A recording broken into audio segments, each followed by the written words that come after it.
Selamat berjumpa pada kuliah pada kali ini. Dan pada hari ini kita akan membahas tentang virus patogen tumbuhan. Virus adalah salah satu patogen yang menjadi patogen utama selain jamur, bakteri, dan nematoda.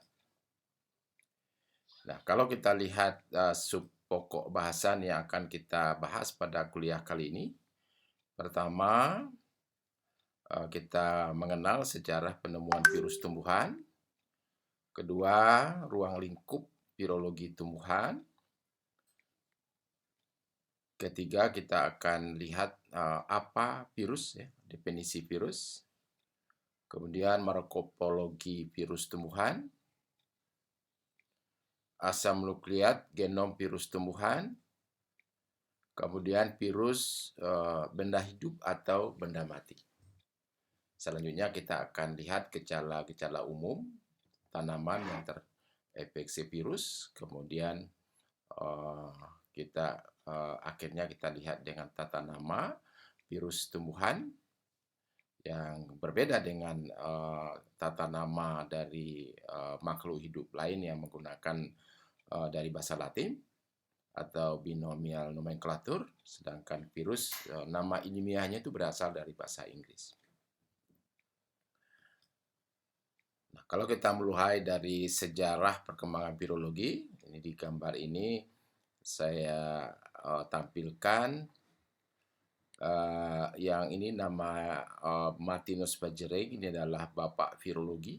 Jadi beliau orang yang pertama mendeskripsi virus secara ilmiah, hingga lahirlah disiplin baru ilmu yaitu ilmu virologi. Nah, ini adalah pertama kali virus dideskripsi sebagai patogen mosaik pada tembakau. Dan setelah penemuan mikroskop elektron, orang bisa melihat ternyata virus itu bentuknya seperti ini, salah satu bentuk morfologi virus yang bentuk tongkat, ya, kaku, tidak sama seperti bentuk bakteri, jamur, nematoda, dan sebagainya. Nah, kalau kita lihat kapan kata virus itu dimulai dipakai. Dan ini Louis Pasteur, ini pada tahun berapa, ya, dia mendeskripsi penyakit rabies pada anjing gila, ya, itu disebabkan oleh virus. Kemudian pada akhir 1890-an, ini tadi yang saya tunjukkan fotonya, Ivanovsky dan Bajering memperlihatkan patogen mosaik pada tembakau yang diberi nama virus. Kemudian sejak itu berkembanglah ilmu virologi menjadi suatu ilmu interdisiplin yang ditunjang oleh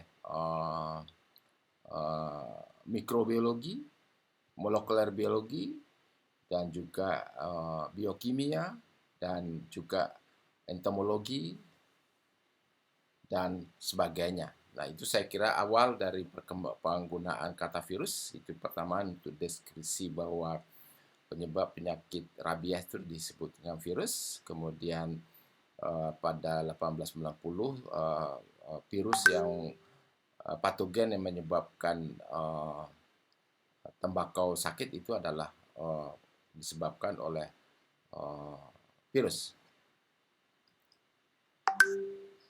Nah, ini adalah sejarah penemuan virus yang menyerang tanaman. Kalau kita lihat gambar ini, dia ada bunga tulip ini bunga tulip ini bunga yang sangat populer di Nederland, ya, di Eropa. Dan pada saat itu bunga tulip yang bergaris strip ini adalah bunga tulip yang harganya sangat mahal dibandingkan yang merah polos. Dan saat itu petani atau pengusaha bunga bisa membuat tanaman berbunga strep ini dengan cara menempelkan umbi tanaman sakit atau tanaman yang menghasilkan bunga strip dengan umbi tanaman yang menghasilkan polos, sehingga hasil tanaman baru itu adalah strip. Dan itu belum disadari bahwa penyebab bunga tulip strip itu adalah infeksi virus yang transmisi melalui penempelan akar umbi dari tulip itu. Nah, kalau kita lihat virus itu bagaimana bentuknya, ini adalah virus. Jadi kalau ini adalah tadi elektromikrograf dari virus, kemudian ini adalah struktur. Jadi virus itu ternyata dia asam nukleat yang dibungkus oleh protein atau namanya kapsid, ya, dan tidak merupakan sel yang bisa seperti halnya bakteri dengan nah, kalau kita lihat virus, jadi ternyata virus dapat menyerang semua organisme, baik manusia, tanaman, jamur, hewan, dan termasuk bakteri, salah satu menjadi inang dari virus. Kalau kita lihat gambar, ini adalah penyakit cacar ya pada manusia, kemudian ini adalah penyakit virus pada tanaman, pada jamur juga ada virusnya. Oleh sebab itu, virus juga bisa digunakan sebagai pengendali hayati dari jenis jamur. Dan sekarang itu belum dieksplor. Kemudian virus juga menyerang bakteri. Dan bakteri ternyata virus juga bisa menjadi agensi hayati yang bisa mengendalikan virus patogen pada tanaman. Nah, oleh sebab itu saya kira virologi adalah ilmu yang mempelajari segala sesuatu yang berhubungan dengan virus yang menjadi patogen pada semua makhluk hidup. Itu general virologi atau ilmu. Sedangkan virologi tumbuhan adalah satu cabang virologi yang mempelajari virus yang menjadi patogen pada tumbuhan. Nah, oleh sebab itu di mata kuliah wajib studi proteksi tanaman itu ada namanya mata kuliah virologi tumbuhan yang mengkaji segala sesuatu yang berhubungan dengan virus yang menjadi patogen pada tanaman. Nah, kalau kita kembali melihat sejarah perkembangan virologi tumbuhan, tadi fotonya saya tampilkan bahwa ini adalah Martinus Beijering, ini adalah seorang mikrobiologi dari Nederland, dan dia menemukan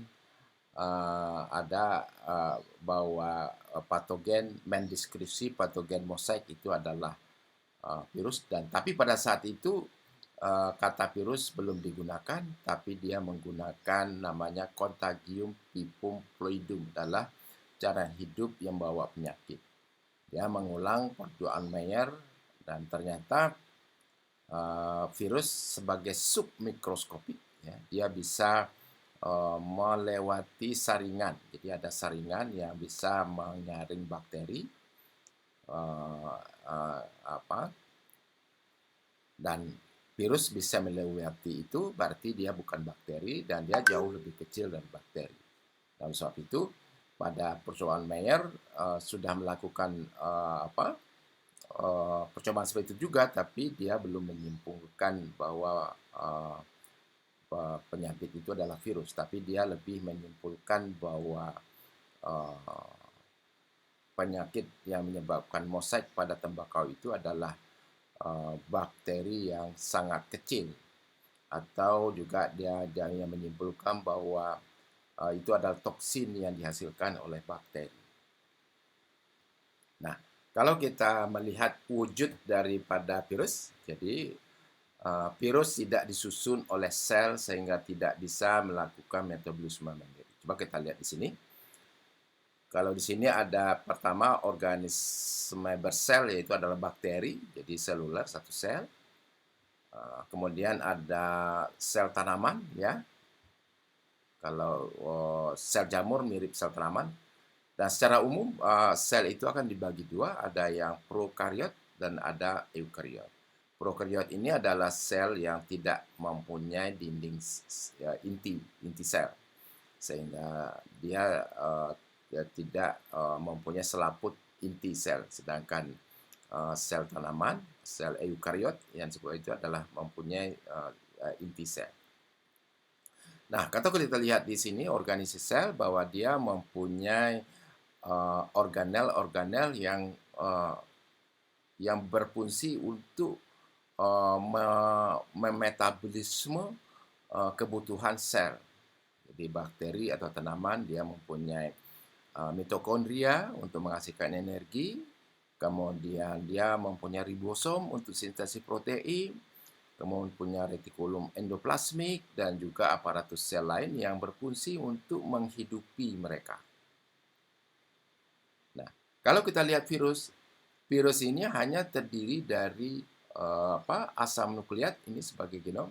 Itu pun asam nukleat DNA atau RNA, tidak mempunyai dua-duanya. Sedangkan pada bakteri dan tanaman dia mempunyai DNA dan punya RNA.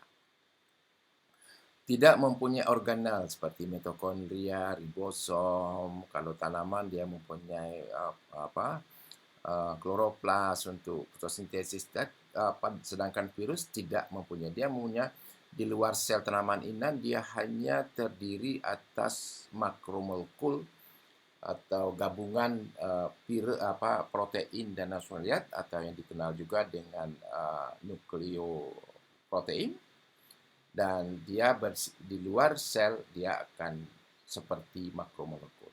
Nah, oleh sebab itu virus berbeda dengan bakteri dan jamur dan tanaman karena virus tidak punya sistem metabolisme, sehingga untuk kelangsungan siklus hidupnya dia sangat tergantung pada inang. Jadi kalau virus tumbuhan untuk bisa memperbanyak diri, untuk bisa bertahan, dia harus berada dalam sel tanaman. Karena di luar sel tanaman dia tidak punya sistem metabolisme mandiri. Nah, berdasarkan wujud dari virus tadi, nah kita lihat apa definisi virus.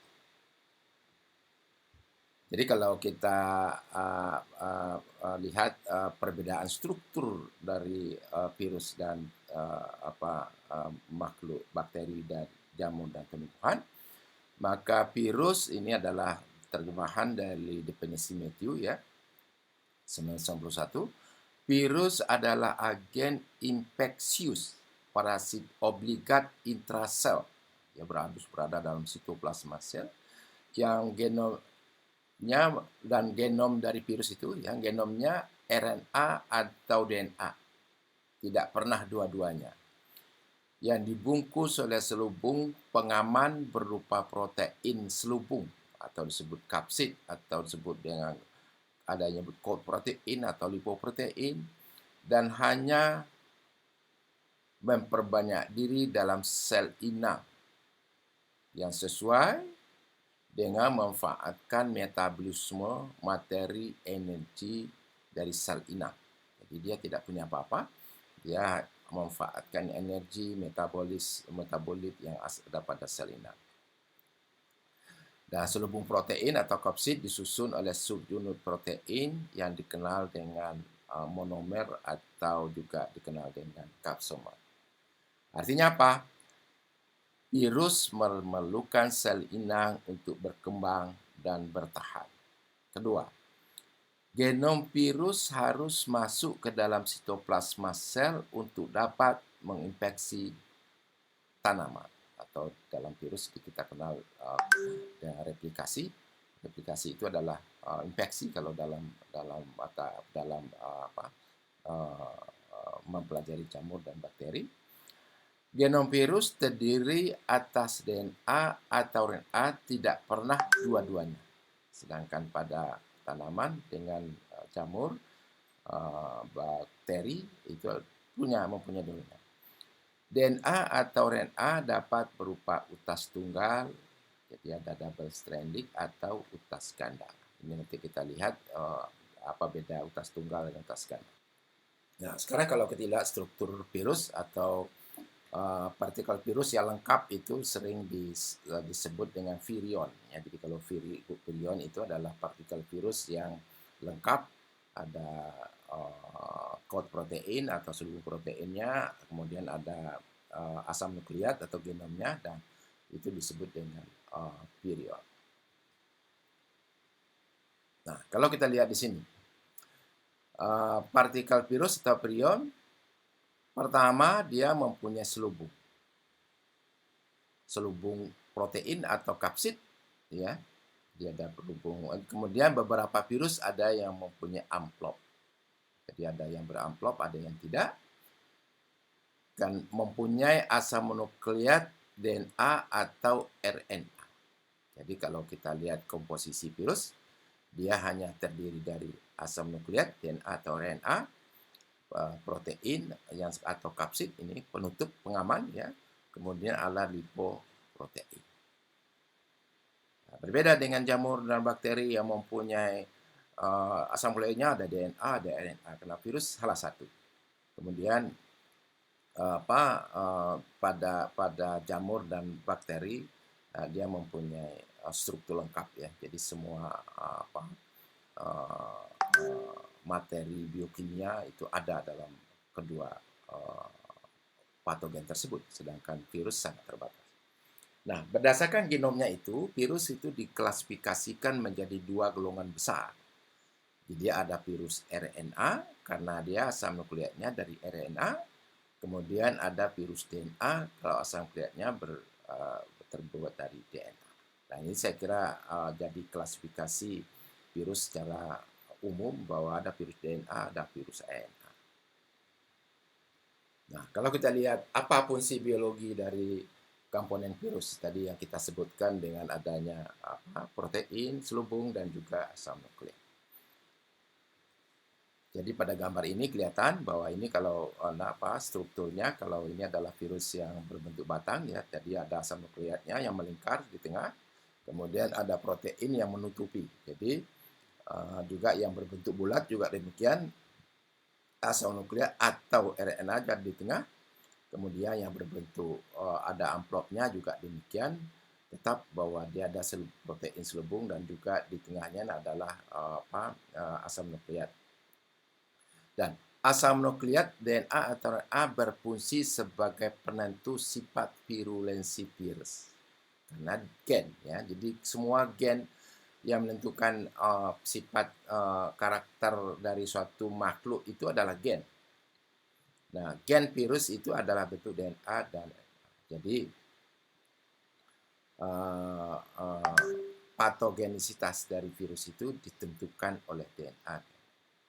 Dan apa fungsi kapsid atau protein? Nah, dia akan melindungi ada terjadinya degradasi virus baik secara fisik maupun kimia. Jadi ini yang disebut ini jadi protein, maksudnya di sini protein adalah yang kod protein, dia lihat saja dia menutupi itu, dia akan melindungi asam nukleat dari gangguan fisik maupun kimia dalam sel maupun di luar sel. Jadi kalau tidak ada selubungnya itu, dia akan dalam sel dia akan hancur oleh enzim-enzim yang diproduksi oleh sel, tapi karena dia dilindungi dia bisa bertahan sehingga virus tidak rusak dan berada dalam sitoplasma sel. Nah, kalau kita lihat jenis asam nukleat yang menjadi genom virus, jadi ada asam nukleat genom virus. Yang pertama double stranded, itu kalau bahasa Indonesianya utas ganda. Jadi ada ganda nih, dua lembar seperti ini. Ini utas ganda, jadi DNA dengan RNA itu ada bedanya karena bahasanya berbeda, kemudian gula yang menyusun juga berbeda. Nanti kita lihat perbedaannya. Kemudian ada single stranded, ini utas tunggal DNA. Demikian juga ada double stranded RNA yang utas ganda. Kemudian ada juga yang utas tunggal atau single stranded RNA. Ini kira-kira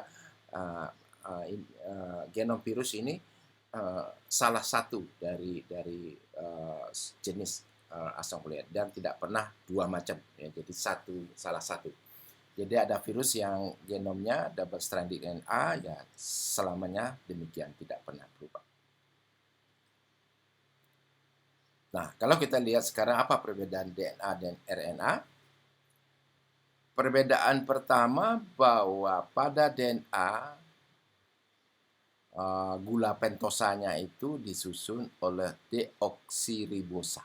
Deoksiribosa segi 5, kemudian pada salah satu gugus C-nya dia kehilangan gugus OH, jadi H. Sedangkan pada RNA ini dia gulanya ribosa, artinya di sini ada OH, jadi bedanya begitu saja. Kemudian basa penyusunnya. Kalau di DNA itu salah satu basa yang menjadi penyusunnya itu adalah timin, sedangkan pada RNA itu adalah urasil. Jadi kan kalau dalam setiap nukleotida atau DNA atau RNA itu rantainya terdiri dari gulanya. Kalau DNA deoksi, kemudian ada basa-basanya, ada timin, ada sitosin, ada guanin, ada adenin. Sedangkan pada RNA basanya urasil, adenin, guanin dan sitosin. Dia tidak bentuk itu bedanya dua molekul itu ya, yang perbedaan antara DNA dan RNA. Nah, kalau kita lihat morfologi atau bentuk virus tumbuhan, ini adalah bentuk virus tumbuhan. Pertama dia batang kaku, ya batang kaku seperti tongkat ya, katakanlah tongkat itu ditunjukkan oleh tobacco mosaic virus. Ini adalah batang kaku, ya kemudian ada bentuk filamen. Jadi ada filamen itu yang lentur, batang lentur seperti tali yang bisa melentur, itu ditunjukkan oleh grup di Potatopyrus Y. Kemudian ada yang bentuk Gemini. Ya, Gemini ini adalah ini seperti segi 5 yang bergabung 2 ya. Jadi Kemudian ada yang spherical. Spherical ini yang bulat seperti ini ya. Jadi ini spherical yang bulat ya. Jadi bulat. Sedangkan kalau bulat digabung 2 menjadi Gemini. Kemudian ada yang berbentuk bacillus. Jadi bacillus di batang tapi ujungnya ada tumpul ya, berbentuk opal, dan itu adalah bentuk-bentuk virus tumbuhan yang kita dapatkan pada virus yang menjadi patogen pada tumbuh. Nah, ini adalah virus yang pada ini berbentuk batang kaku ya, rigid root ya. Ini adalah bentuknya seperti ini. Jadi ini adalah berbentuk batang kaku. Ini adalah foto elektromikroskopinya. Batang kaku. Ini di tengah ada garis tengah. Ini adalah asam nukleatnya. Dan kalau kita model susunan asam subunit proteinnya seperti ini. Jadi ini adalah di tengah ini adalah RNA yang berfungsi sebagai genom dari virus. Asam nukleat itu dibungkus oleh kapsid, atau kapsidnya adalah protein. Dan kalau kita lihat lebih detail lagi bahwa asam nukleat kemudian dibungkus oleh protein subunit atau kapsomer membentuk kapsid secara keseluruhan. Jadi secara keseluruhan disebut kapsid, tapi monomernya itu adalah yang kecil-kecil ini yang terikat pada asam nukleat itu disebut kapsomer atau juga disebut dengan subunit protein. Nah, kalau lihat yang berbentuk filamen, jadi ini untuk filamen, lihat ya kalau di bawah ini adalah dipoto dengan mikroskop elektron, dan ini kalau modelnya seperti ini dia akan membentuk lantak lentur ya. Jadi ini adalah ditunjukkan oleh Potatopyrus atau Potatopyrus Y yang ini. Kemudian kalau kita lihat ini yang bentuk spherical ya, spherical ini partikelnya berbentuk bulat ya, jadi bulat. Jadi kalau kita lihat di mikroskop elektronnya seperti ini, kalau kita perbesar dia menjadi gambar yang di tengah ini. Kemudian kalau kita lihat lebih detail, sebenarnya dia seperti bangun isopolihidral ya, yang terdiri dari 20 muka ini adalah segitiga sama sisi, dan dia akan genomnya akan berada di tengah, dan segitiga sama sisi ini adalah tersusun dari kapsumer asam nukleat yang melindungi genom virus yang ada di tengah. Kemudian kalau kita lihat ya berbentuk bacillus, ya jadi sudah saya katakan bacillus ini adalah seperti batang tapi dia ujungnya opal ya, seperti juga bakteri juga ada yang berbentuk bacillus, dan protein ini ada di menyelubungi, kemudian di tengah-tengahnya ini ada asam nukleat melingkar, umumnya ada yang DNA atau RNA yang ini, dan ini ditunjukkan oleh adalah Rice Tungro-Bacilliform virus. Ini adalah virus yang menyerang pada padi. Nah, ini adalah contoh prion yang berbentuk Gemini ya, jadi bentuk Gemini. Jadi dia sebenarnya seperti polyhedral atau spherical tadi, dia akan bergabung dua, dan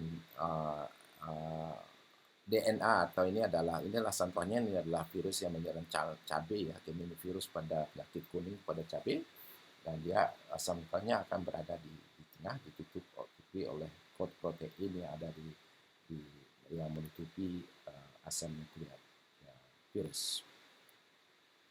Nah, berdasarkan asam nukleat dari virus, maka virus secara umum dikelompokkan menjadi seperti ini. Jadi ada virus yang DNA itu ada yang double stranded DNA atau tas ganda, kemudian ada yang utas tunggal. Jadi ada Caulipovirus, di sini ada Geminivirus. Kemudian ada yang utas ganda RNA, juga ada demikian. Ini ada virusnya, ada kelompoknya. Kemudian ada yang single stranded, itu ada yang positif dan ada yang negatif.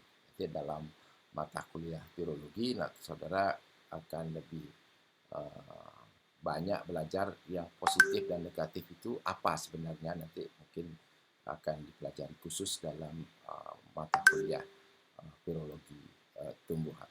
Nah, kalau kita lebih lanjut lagi bahwa berbeda dengan bakteri, dia akan memperbanyak diri dengan membelah diri. Kemudian jamur dengan spora atau hipa miselium yang dibentuk. Sedangkan virus memperbanyak diri melalui siklus metabolisme yang terjadi pada tanaman inang. Nah, coba kalau kalian lihat di sini bahwa kalau virus masuk ke sitoplasma, jadi siklus pertama ini khusus virus RNA ya. Kalau virus DNA nanti dia ada siklus yang masuk ke nukleus. Virus atau prion masuk ke sitoplasma yang pertama. Kedua, positif atau RNA virus akan berpisah antara kapsid dan genom. Jadi dia akan berpisah antara kapsid dengan genom. Translasi RNA polimerase untuk replikasi genom virus, jadi terjadi sintesis protein. Kemudian sintesis RNA, positif RNA sebagai genom virus baru, jadi ini untuk virus baru. Kemudian translasi RNA positif RNA virus berbentuk kapsumer virus baru, jadi dia di kapsumer atau proteinnya disintesis sendiri, kemudian asam nukleatnya disintesis sendiri, kemudian digabung. Kemudian pembentukan prion atau nukleokapsid baru melalui penggabungan RNA baru dan kapsumer baru. Jadi siklus dalam sel itu dia akan mensintesis protein sendiri, kemudian menggandakan asam nukleat sendiri, kemudian dalam sel dia akan digabung, diassembly. Jadi beda dengan bakteri membelah, kalau ini disusun, diassembly dalam sel, kemudian dia akan dari sel, dia akan keluar sel, kemudian menyebar ke seluruh bagian tanaman. Nah, kalau kita lihat di sini selanjutnya bahwa ini adalah proses penyebaran virus dalam tanaman. Jadi ini kalau ini adalah gejala kerdil yang penyakit yang disebabkan oleh virus. Ini adalah kerdil padi, kemudian ada kerdil pisang, kemudian ada jagung yang terinfeksi virus, kemudian ada tembakau. Kelihatan tanaman sehat dan tanaman sakit. Nah, translokasi virus dalam tanaman itu mengikuti translokasi fotosintat atau hasil metabolis dari tanaman itu sendiri. Jadi dia melibatkan apoplas dan simplas dari suatu proses translokasi dalam tanaman. Jadi kelihatan bahwa kalau salah satu kita inokulasi, maka gejala yang muncul itu di pucuk, karena dari daun yang kita inokulasi dia mengikuti translokasi dalam floem, dia akan sampai di pucuk dan juga sampai di bagian akar. Akhirnya seluruh tanaman akan terinfeksi, dan itulah namanya infeksi sistemik yang terjadi pada virus tumbuhan. Nah, berdasarkan wujud virus, dia bukan disusun oleh sel, tidak bisa bermetabolisme mandiri. Di luar tanaman inang dia seperti makromolekul, bisa kita simpan, dikristalkan bertahun-tahun, dan kemudian dia tidak bisa hidup di luar sel, artinya tidak bisa hidup sendiri, maka virus masih digolongkan antara hidup dan mati. Jadi berdasarkan karakter virus di atas, maka virus berada antara benda hidup dan mati. Nah, karakter benda hidupnya apa? Virus menyerupai makhluk hidup karena virus adalah parasit obligat intrasel. Dia bisa menimbulkan penyakit. Kalau benda mati nggak bisa. Virus memperbanyak diri, replikasi dalam sel. Itu kan dia seperti itu. Virus mempunyai genom, DNA, atau RNA. Artinya bisa beregenerasi, bisa menurunkan sifat karena dia punya genom. Virus dapat bermutasi membentuk strain biologi baru. Jadi steril bisa ini bermutasi seperti halnya makhluk hidup. Virus dapat menular dari tanaman sakit ke tanaman sehat. Sama seperti itu. Kemudian virus dapat bermutasi membentuk strain baru, ini sudah tadi ya. Karena kalau kita lihat karakter seperti benda mati, virus tidak disusun oleh sel. Kalau sel itu adalah unit terkecil dari makhluk hidup. Di bawah sel, kalau per definisi itu bukan makhluk hidup. Seperti mitokondria itu bukan makhluk hidup. Dan juga kromosom itu makhluk hidup. Jadi sel itu adalah kumpulan organel yang secara organisasi dia bisa hidup mandiri. Virus dapat dikristalkan seperti molekul kimia. Jadi kalau virus ini kita kristalkan, kita simpan dalam laboratorium, dan bisa bertahan puluhan sampai mungkin ratusan tahun. Kemudian virus di luar sel inang hanya seperti molekul biasa, kimia. Dia hanya asam nukleat dengan protein biasa, tidak ada aktivitas apa-apa. Sehingga virus di luar tanaman inang itu bisa kita simpan biasa, tidak berbahaya.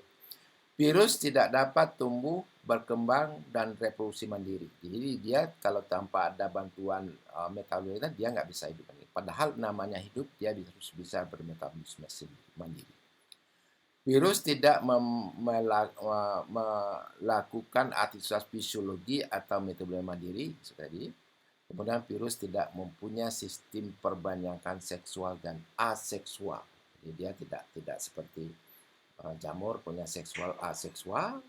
Kemudian pada bakteri dia bisa pembelahan binary cell. Kemudian pada virus tidak terjadi seperti apa yang terjadi pada makhluk hidup. Nah, kalau kita dampaknya terhadap tanaman, jadi ada yang kita kenal dengan tanda dan gejala penyakit, dan juga terjadi pada jamur dan bakteri. Jadi tanda penyakit adalah semua pengenal penyakit selain gejala ya. Jadi kalau virus mungkin partikel virusnya atau struktur sitoplasma yang berubah dan sebagainya. Gejala adalah kondisi dari penyakit yang manifestasinya dalam bentuk reaksi fisiologi tumbuhan terhadap aktivitas yang merugikan dalam agen penyebab penyakit, dalam hal ini virus.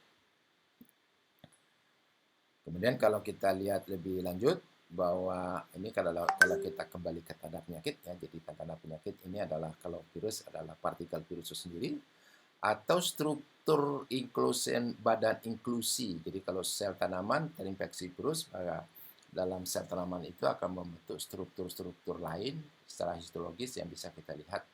Itu adalah tanda bahwa tanaman itu terinfeksi virus. Ada beberapa jenis ya, jadi ada badan inklusi yang bentuk cakra, ini kalau untuk Photoptopus Y, kemudian badan inklusi bentuk ada yang TMP pada tanaman tembakau, kemudian ada inklusi pada CMP dan juga pada tembakau virus yang lain gitu ya.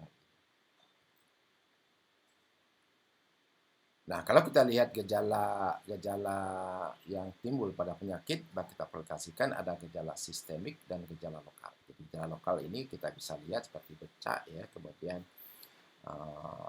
nekrosis atau klorosis yang terjadi pada daerah tertentu pada situs infeksi, ada tempat terjadi infeksi. Sedangkan gejala sistemik adalah gejala yang nampak pada sebagian tanaman, seluruh tanaman. Jadi ada yang klorosis, ada yang kuning, keriting, kerdil, dan sebagainya. Artinya gejala sistemik ini gejala yang terlihat pada seluruh bagian tanaman. Nah, ini kalau kita lihat contoh visualnya bahwa ini adalah gejala lokal, jadi terbentuk gejala nekrosis pada daun, ini tembakau streak virus pada tembakau Nicotiana glutinosa. Kemudian ada virus mosaik pada jagung, ya ini kelihatan di sini, ini adalah sistemik ya. Kemudian gejala banci top pada pisang, kerdil pada pisang. Itu adalah gejala sistemiknya.